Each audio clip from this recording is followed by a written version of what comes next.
जब भी हम टैलेंट की बात करते हैं तो मन में ये ख्याल आता है कि कुछ खास टैलेंट जिसका उम्र के साथ कोई रिश्ता नहीं, पर उससे उम्र की आड़ में दबाया जाए तो शायद वो कभी ठीक से खिल नहीं पाएगा।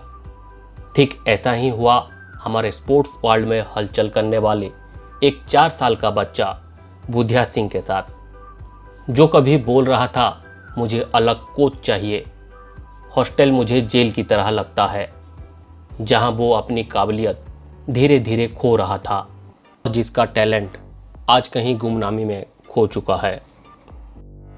तो सवाल है, कभी सपना था कि वो ओलंपिक में मैराथन दौड़े और देश का नाम रोशन करे, पर बाद में वो अपने स्कूल का रेस तक जीत नहीं पाता था। ऐसा क्या हो गया जो 4 साल का बच्चा 65 किलोमीटर 7 घंटे में दौड़ लेता था, जिसको Limca book of records Rajiv Gandhi awards मिला, 15 का होते होते सब खत्म। जब एक बच्चा अपनी काबिलियत एक स्पोर्ट्स में दिखा चुका था, तब उसे दूसरे स्पोर्ट्स सेक्शन में लेकर एक्सपेरिमेंट करने की क्या जरूरत थी। हॉस्टल के खिलाफ उसने कई कंप्लेन किया, ठीक डाइट तक उसे नहीं मिल रहा था, वो फोकस नहीं कर पा रहा था, एज के हिसाब से प्रैक्टिस में भी पाबंदी था, जबकि वो खुद कह रहा था मुझे खेलना है। वो खास था और दूसरे स्पोर्ट्समैन से अलग भी, पर धीरे धीरे उसे असाधारण से साधारण बना दिया गया। आप सोच सकते हो एक 4 साल का बच्चा 65 किलोमीटर दौड़ना क्या होता है। शायद हमारा स्पोर्ट्स का तरीका ही यही है, जिसके नाम पर एक नेशनल फिल्म बन चुका है, जिसको इंटरनेशनल मीडिया तक कवर करे हैं। उसने फिर स्पोर्ट्स हॉस्टल छोड़ दी और गुमनामी के रास्ते बढ़ गया। बुधिया के घर वाले भी कहते हैं गवर्नमेंट ने उनके साथ धोखा किया। बुधिया के डॉक्टर के मुताबिक उसका मसल्स लॉन्ग रन के लिए डिजाइन है, गॉड गिफ्ट है। गवर्नमेंट स्पोर्ट्स हॉस्टल में था वो। हॉस्टल तो एक्सीलेंस की फैक्ट्री होता है, पर वहां टैलेंट कैसे मर सकता है। ऐसे कई उदाहरण मिल जाएंगे जहां आपको खिलाड़ी सही ट्रेनिंग के अभाव में नारियल पानी और पकोड़े बेचते दिख जाएंगे।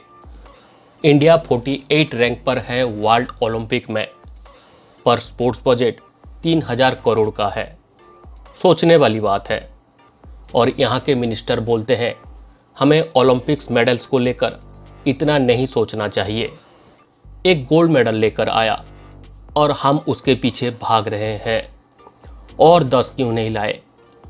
अगर बनाओगे 100 करोड़ वाले देश में 100 एथलीट्स जरूर मिलेंगे।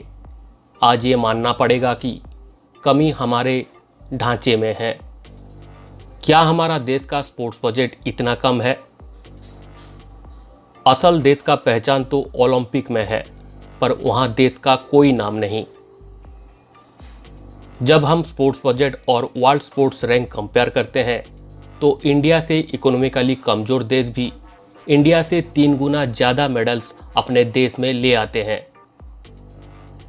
Cuba, Kenya, Uzbekistan, Kazakhstan, Azerbaijan, Jamaica, Ethiopia, Korea, Ukraine, Thailand जैसे कई देश इंडिया से ओलंपिक रैंकिंग में आगे हैं। चाइना, रसिया, कोरिया जैसे देशों में 5 साल के बच्चों को नेशनल स्पोर्ट्स के लिए तैयार किया जाता है। टाइम आ चुका है जब हम सोचें हमारा देश ओलंपिक गेम्स में इतना पीछे क्यों पिछड़ गया है। यहाँ बस हीरो चलते हैं, स्पोर्ट्स नहीं चलता, इसीलिए दूसरे स्पोर्ट्स को यहाँ कोई ज़्यादा नहीं पूछता।